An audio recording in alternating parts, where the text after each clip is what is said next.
mustache who's in the front row, manages our website, along with Maria Callagher and the board of directors, who also helps out on all our social networking. Through that venue and our partnership with the Wellesley Free Library, we have a lot of educational events as well. This past year, we had 3. Our theme for 2 of them was Year of the Woman. So we focused on women's health issues as it pertained to cancer prevention. And we tried something new this year, and it worked really well. We actually, in October, showed the film Pink Ribbon Inc. If you haven't seen Pink Ribbon Inc., it is a real eye-opener because it really educates you about where all the money, they say follow the money, where is all the money going? And the money's not going to cancer research. A lot of it's going to development of drugs for treatment, but a very small percentage goes to cancer prevention and research. And then we had in February a collaborative event with the Friends of Brookside, the Friends of Morris's Pond, the Town National Resources Commission, and others, where we showcased Last Call at the Oasis. And if you haven't seen that film, I recommend you see it. We actually donated a copy to the Wellesley Public Library that you can take out. It's a wonderful film for young adults, children, anybody, that really gives you an eye-opener message about the crisis of the scarcity of water that is developing worldwide and the quality of water worldwide. Fortunately, here in the Wellesley area, we have our own water. We have a granite kind of base that supplies our water, so we don't really have issues in supply, but we all need to be really careful of our usage of water and also, watching out for chemicals in our water. So that was a great success. And then in May, we were very pleased to have Dr. Julia Brody, who's with us tonight, with us to give us an update from the Silent Spring Institute as to the current status in the quest for a cure of breast cancer. And also last year, we tried something really new. Last September, I was invited to a meeting at Wellesley College, and there I met a wonderful gentleman who runs an organization called Race Against Cancer Events, race.org. And he had suggested with several of our board members that we run a turkey trot race in Wellesley through Wellesley College. And thanks to some of our board members and a lot of hard work by this group and the race.org organization, that's amazing, within a matter of like 10 weeks, with a lot of knocking on doors, a lot of standing out Roach Brothers. You probably saw people standing outside Roach Brothers in turkey suits, right, recruiting you for New Year's Thanksgiving morning. And when the race started at 8 o'clock Thanksgiving morning, we had over 1,500 registrants to race. Some families were walking, some people were running the 5K, some ran the 5 mile. As a result of that race, both we and the Ellie Fund were beneficiaries of the funds raised, and we gave half of our funds to the Vernon Cancer Center Integrated Services Support. And this good news is, mark your calendars, Thursday, November, I don't know if it's 20, is it 23rd this year? Yeah, mark your calendar, 8 o'clock, register in September and October. We're going to have the 2nd annual Turkey Trot this fall. Our annual recognition program is a way for us to acknowledge people in local communities here in the Wellesley area that have demonstrated diligence, passion, and led research efforts to help prevent cancer and advance early detection as well as treatments. This year's honorees are Silent Spring Institute, and Dr. Brody is representing them, and Dr. Mehmet Toner, who I'll tell you something about in a few minutes. Many of you have probably heard of Silent Spring Institute. It was actually founded 20 years ago in kind of an alliance with Rachel Carson's Silent Spring, which I believe recently celebrated its 40th anniversary from the writing of the book, or maybe 50th? 50th, yeah, that's right, it's 50th. And so Silent Spring Institute dedicates itself to research directed at what are the environmental chemicals that contribute particularly to the incidence of breast cancer. And they do community-based studies and other studies and have already discovered more than 216 environmental chemicals that contributed to the incidence of breast cancer. Most of you probably know that when it comes to breast cancer in particular, and I think the figures are similar for other types of cancer, that only 15% at best of all breast cancers can be traced to genetics. The remaining 80 to 85% are really contributed to by environmental toxins and environmental causes. So this group has a wonderful research study, several studies going on, and they're sharing the findings with the EPA and other researchers for collaborative studies to promote the cure for breast cancer and prevention and early detection. Dr. Julia Brody herself, who's with us today, is the executive director of the Silent Spring Institute. She's a leader in research in breast cancer and the environment, and she's an adjunct assistant professor at Brown University School of Medicine. She also earned her Ph.D. at the University of Texas at Austin. She serves on the National Advisory Environmental Health Science Council and is an advisor to the California Breast Cancer Research Program. It is with great pleasure that WCPP recognizes Silent Spring Institute and its research teams for their continued efforts to prevent breast cancer in the future.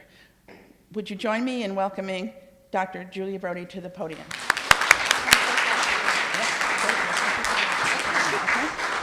Thank you so much. That's really wonderful. And I want to introduce the chair of my board of directors, Cynthia Barakat. It's really wonderful to be honored by an organization that really understands prevention and is focused on prevention, because I'm sure you all know that the balance is on treatment and diagnosis, and of course we want good treatment and diagnosis for those who already have disease. But as Rachel Carson said, for the generations yet unborn, prevention is the imperative need. So Silent Spring Institute is turning almost 20. We're the only scientific research organization dedicated to breast cancer prevention research. Our approach has been to look at everyday exposures that we all encounter, from chemicals that mimic estrogen or that cause mammary gland tumors, breast tumors in animal studies. And these can be in everyday exposures like air pollution from auto exhaust and in plastics and detergents. And I'm especially excited to be here today because our research director is flying back from California as I speak, from presenting the first phase of our research to develop a new rapid chemical screening method that allows us to test thousands of chemicals at once to see which ones match the fingerprint of the breast carcinogens. So then we would have, so the green chemists can now design new products that don't contain the bad guys and have a screen to tell them where to look for better alternatives.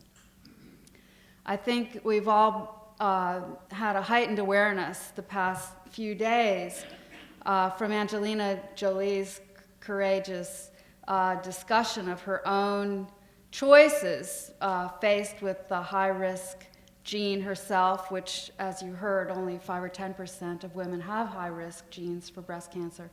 But when we see the terrible choices that she faced and the terrible choices involved in treatment of this disease, it helps remind us how important it is to focus on prevention and change that story for the future. So thank you all for your support in making that happen.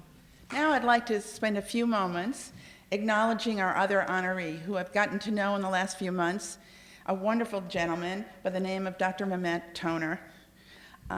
He is going to be honored as an individual who's passionate and diligent about prevention of cancer and moving us along towards better treatments. His credentials are numerous, so I'm going to have to read them because memorizing them would be virtually impossible. Dr. Mehmet Toner currently serves as the professor of surgery at MGH and Harvard Medical School. He's a faculty member at Harvard-MIT Division of Health Sciences and Technology, and he's also the director of the Bioelectromechanical Systems Resource Center at MGH. He received his BS degree from Istanbul Technical University, his MS degree from MIT in mechanical engineering, and his Ph.D. in mechanical engineering at Harvard University MIT Division of Health. His laboratory recently developed an incredible, you have to read about this. If you haven't read the April issue of Time magazine that focused on cancer, go find it online because you'll get a good layman's view of what his team has done. Basically, they've developed a technology that isolates rare circulating tumor cells, otherwise known as CTCs, from the bloodstream. And the device is a credit card-sized device that provides a non-invasive way to track and diagnose cancers earlier and faster. In fact, I believe I read somewhere, and you can correct me, Dr. Toner, if I'm wrong, that it's only 1 in a billion cells in the bloodstream that are actually can be these CTCs. So this device actually finds them very quickly and allows earlier treatment and diagnosis. And it can be used in the development for drugs and a real-time way to track treatment of patients, particularly with malignancies. We all know if cancers are detected earlier, there's a 90% greater chance of, up to a 90% survival for many cancers. So this new device is going to have a wonderful impact, and there are already trials going on in Europe and the US that I think Dr. Toner is going to speak to a little bit. Working with Dr. Daniel Haber at MGH, who's an MD, PhD, and director of the Cancer Center. I don't believe he's with us, is he, Mehmet? Okay.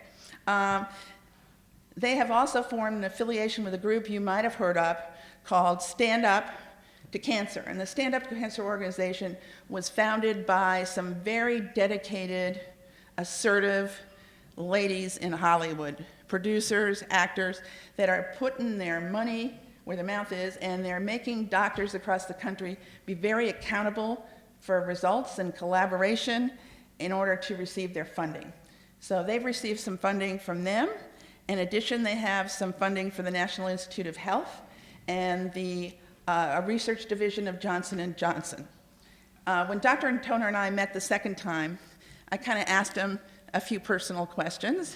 And I said, what got you here? How did you end up here? And he said, when I was a child in Istanbul, I dreamed of being a surgeon. I wanted to save people's lives. And then I took my tests, like the ones they take in Europe, A's and O's and those kind of things, and it directed me to universities for engineering rather than for medicine. So I followed the path of medicine, and little did I know that eventually I'd end up being a professor of surgery and also having developed with others a device that's capable of saving thousands of lives. So I think he's just achieved a wonderful invention for all of us, and it's with great pleasure that the WCPP recognizes Dr. Mehmet Toner and his team for continued efforts to advance early detection and treatment of cancer. Would you join me at the podium, Dr. Mehmet?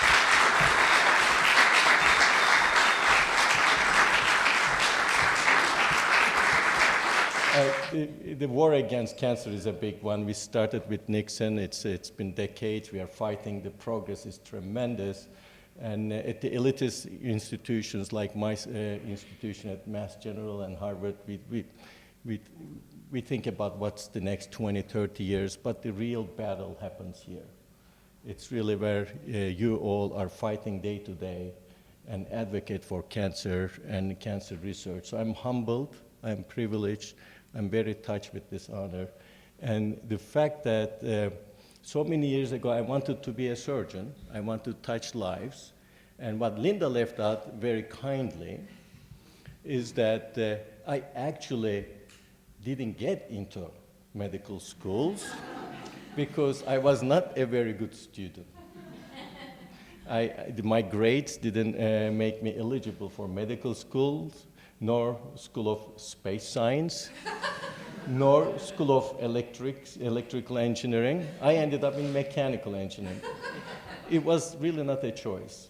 But I remember vividly the day I was accepted to mechanical engineering, I said, you know what, maybe I can save more lives by being an engineer creating technologies that could actually impact other people's lives. And although that was a grand plan and a wonderful one, it was missing an important element. It was missing the touch, because when you're a physician, you really touch people's lives directly. When you're an engineer like me, you're developing a technology, nobody really knows you and nobody cares about you.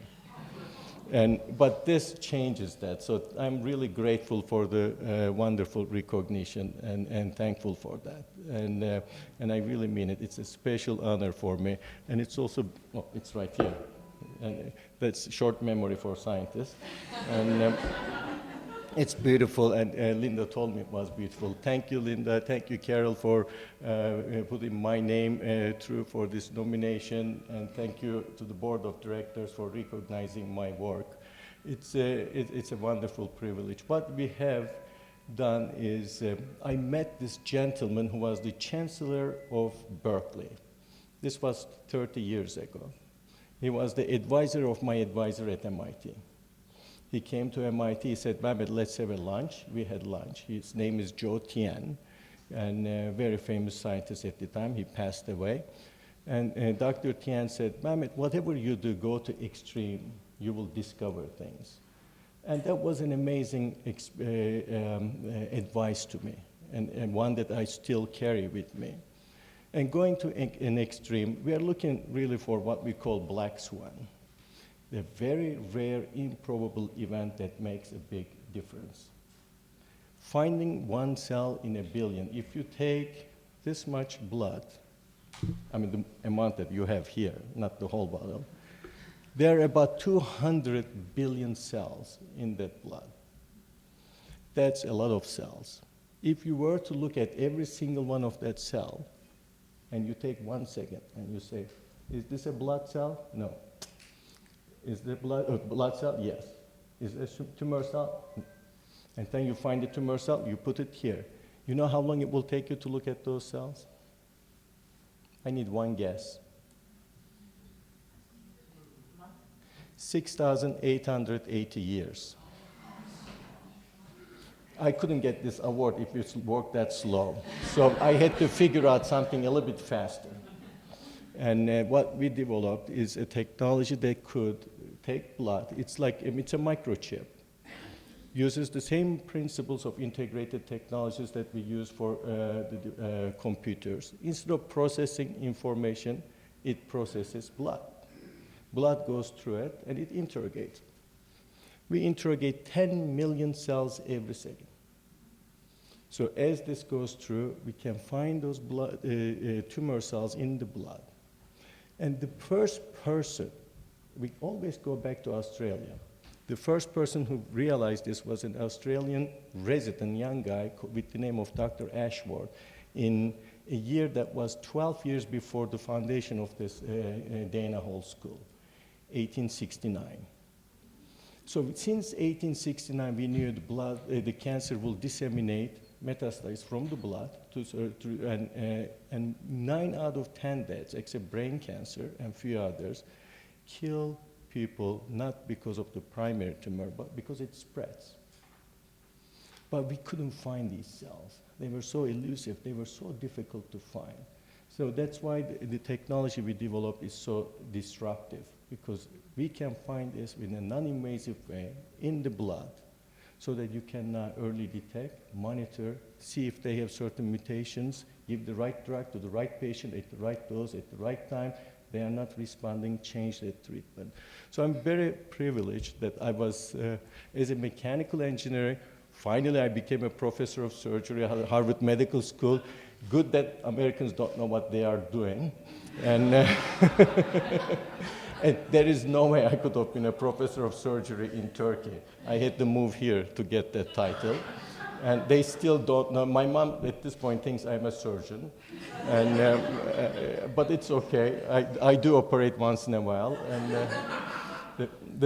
when I showed the chip to my brother, who's an architect and a very funny guy, And he said, Mehmet, don't show it to anybody.